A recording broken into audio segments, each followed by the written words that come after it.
Hello and welcome to Chapter 11 of Allan Stratton's The Dogs. I wake up Friday feeling as cold and gray as the sky.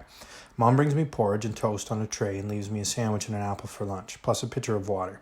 She's really nice when I'm sick. Call me if there's a problem. I'll be back no later than 5. Being sick is boring. I always think I'll have fun watching TV and playing video games, but after a couple of hours I want to be doing stuff. Sometimes I sneak out, but not today. I don't feel like throwing up or anything, but every time I move I get chills. After breakfast, I pick up my tablet and check out old friends on Facebook. I'm super careful.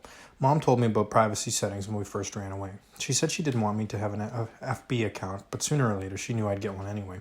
And telling me now is like Grandma and Grandpa telling her about birth control. You need to know how to protect yourself so you'll be ready when the time comes. I guess I wasn't paying attention because she grabbed me by the shoulders. This is important, Cameron. If you don't pay attention, your father can get into your account, figure out where we are, and we could end up dead. Okay, understand? When I turned 10, I lied about my age and got my account, using a fake name and a picture of a sci-fi mutant for my profile. I made sure no one could see my page except friends. I approved. Then I searched for kids I used to play with. A few had secret accounts like mine, a few others supervised by parents. I messaged about why I'd left and told them to call me Rob Booker online because I had an alias. I thought I could talk about anything. Only somebody, aka Dad, went creeping. He created a fake Cameron Weaver account and sent friend requests to kids he knew I'd played with. Toby G, the idiot, clicked accept and messaged, "Using your real name again, Rob?" And Cameron Weaver said, "Yeah, LOL. Toby asked, "You coming back from Wellington?" When I found out, I told Mom and we were on the run again. For a while, friends posted, "Good luck, Rob," and messages piled up in my inbox. I was too scared to write back, except to tell Toby he'd ruined my life. I promised Mom I'd never use Facebook again. I haven't either, except to see what my old friends are doing. Like, Tony is on the junior football team, which is funny because he used to be smaller than everyone else. And Lori, who was my girlfriend, because we maybe held hands for a second, is dating some guy I've never heard of. None of them mentions me anymore. Maybe they're scared to get me in trouble, or maybe they've just moved on. Either way, it sucks. It's like I don't exist. Like I'm a ghost. It's why I don't check much. Besides, reading their thoughts makes me feel like a stalker, and that makes me think of Dad. Am I turning into him? I should quit checking forever. Who needs friends anyway? I remember when Mom told me we'd never be going home again.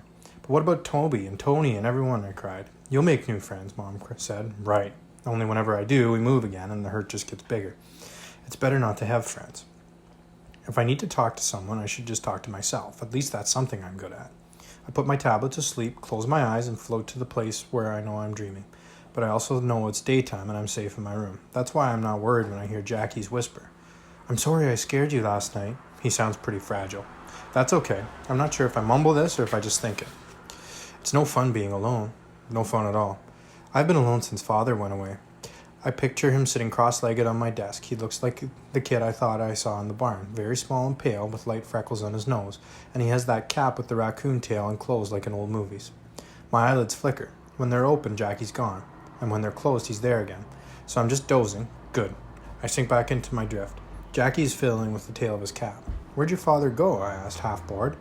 Jackie looks at his shoes. "I don't know. He was with the dogs." "Where's your father?" "Probably back where we left him." Jackie frowns. "Did he cry when you left?" "Maybe. I don't know." "Father never cried." "Why do you call him Father? Why not Daddy or Dad?" "Because he's Father, that's all. You ask weird questions." He scrunches his nose. "Cameron, does your mother have a friend?" "She has lots of friends. Well, had lots of friends."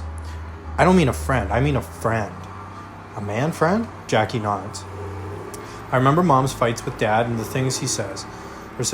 "I don't know. I don't think so. I sure don't want to think about it." "Mine does," Jackie whispers. "Father said she'd still be with us if it weren't for him. And she left. After she left, he got the dogs to keep bad people away, people who'd take me." "The dogs in your drawings?" "They're everywhere, even when you can't see them. If you're not careful, they'll get in the house." I sit up, wide awake. There's a draft from the window. I pull my blanket up around me and look outside. Clouds blow across the sky. I hear the dogs howling in the wind. Correction, I hear a sound like dogs howling in the wind, because there aren't any dogs. Just my mind playing tricks. Jackie's dogs are long dead, and the real Jackie isn't a kid anymore. He's Mr. Sinclair's age, if he's alive. Why wouldn't he be? People die. Maybe Jackie's a ghost. Get real. Look, if Jackie died when he was a kid, he'd look like what I saw. Someone small, pale, with old-fashioned clothes and a stupid cap, right? Wrong. I don't know what Jackie looked like. I've only seen him in crayon drawings. Unless I saw his ghost. Stop thinking like that. Fine, stopping now, but I pick up my tablet and start a game of Zombie Attack. Jackie? A ghost? That's dumber than imagining mutant hoarders in the basement or Dad in my room. My screen fills up with The Walking Dead. They pop out of manholes and lurch out of alleys faster than I can use my flamethrower. I lose 3 lives in 2 minutes and have to start over. Next game, I get to the abandoned homestead, but forget about the zombie hiding in the freezer and the one behind the couch. What's wrong with me? I'm usually good at this. I put down my tablet. Jackie can't be a ghost. He doesn't even look sick. What if he had an accident? Say he fell out of that hole in the barn and broke his neck. Then I'd be seeing him with his head on backwards. Or got run down by a corn harvester. He'd be full of holes. Or the dogs killed him. He'd be covered in teeth marks. Okay, then what if he was murdered? Murdered? Yeah, what if his father murdered him? It's not hard to imagine. Remember the drawings, the hammer, the pitchfork, the way his dad grabbed him? No, the Jackie in my dream said his father went away. That means he was alive after his father left. Not if he was murdered. He could have seen his father leave, but he would have stayed behind. I better shut up or I'll drive myself crazy. What if I already am? Chapter 12. Mom says the best way to stay cool is to be prepared, and the best way to be prepared is to know the facts. I spend the rest of the day Googling. Wolf Hollow plus dogs turns up lots of hits, but they're all for vets or puppies for sale. The search Wolf Hollow and murder turns up stories about a local couple who were killed on vacation in Mexico in 2005. I do a bunch of combinations that include other search words like McTavish, Sinclair, and the 1960s. I don't get anything suspicious. What a relief. By the time Mom comes home, I've settled down. It's what always happens. I drive myself bananas over nothing, then out of nowhere the pressure pops like a blister, and I'm calm till I think about something else and the pressure starts to build again. That usually happens right away, like now as I head downstairs for dinner. It doesn't matter if a Google search came up empty. Big city newspapers put their old stories online, but local papers in small towns, recent stuff maybe, but anything from way back would be in storage somewhere. The only way for me to stop thinking like a lunatic is to know for sure what happened to Jackie. But how? I can just picture me walking up to the woman at the front desk of the Weekly Bugle. Hi, did your paper ever publish any stories about a kid being murdered on the farm where I'm living? A murder? When? I don't know, maybe half a century ago? Rolling eyes. Can you be more specific? Not really. Who was murdered? A kid called Jackie McTavish, but I'm not sure he was murdered. Eyeballs bouncing off the ceiling. Let me get this straight. You want the Bugle to rummage around for stories that were possibly published over half a century ago about a murder that may or may not have happened? Yes, please. And if I ask, why do you think there might have been a murder?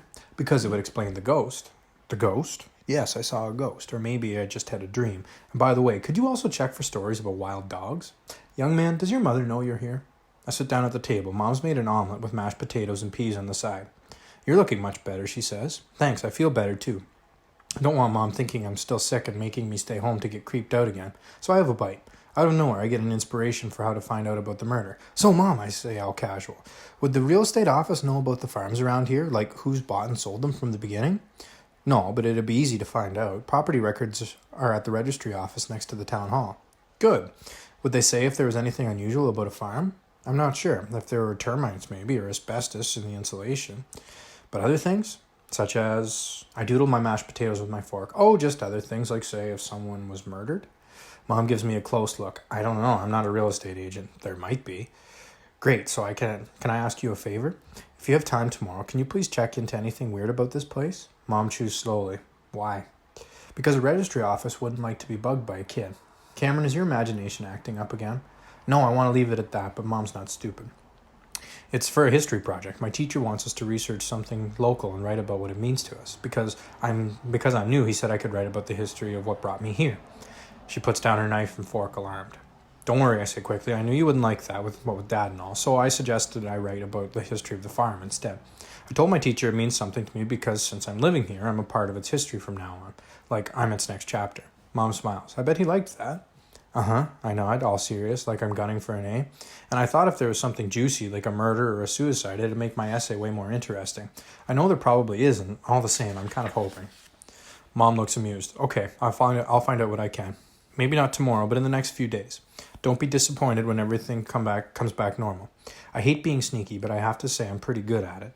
I fill my face with mashed potatoes. Also, don't expect me to do your homework, she adds. If I find you the names of the people who own the farm, the dates it was bought and sold, and anything unusual that might come up like a murder or a suicide, you have to promise to do some research on your own. Interview Mr. Sinclair. I'm sure he knows lots about what's gone on here and around. The mashed potatoes stick to my throat. What if he won't say? Don't be silly. What would he have to hide? Oh, things about a murder, maybe? Who knows? It's just, I already asked him some stuff when he was cleaning out the basement, and he got all weird. Mom laughs. He's a bit gruff, isn't he? Don't take it personally. He was probably just in a hurry to get the job done. If it makes you feel awkward, I'll make the call for you before I can stop her. She goes to the phone and dials. Mr. Sinclair? It's Catherine Weaver. No problems. Everything's great. The students at Cameron School are doing a local history project. He was wondering if he could talk to you about the farm sometime. How people cleared the land, harvest, socialize, that sort of thing. He's got a bit of a flu at the moment, so the weekend's not so good, but maybe at the beginning of the week? Please say no. Thanks, I'll tell him. Bye for now. She hangs up. You can drop by Mr. Sinclair's Monday evening after supper. Me and my big mouth.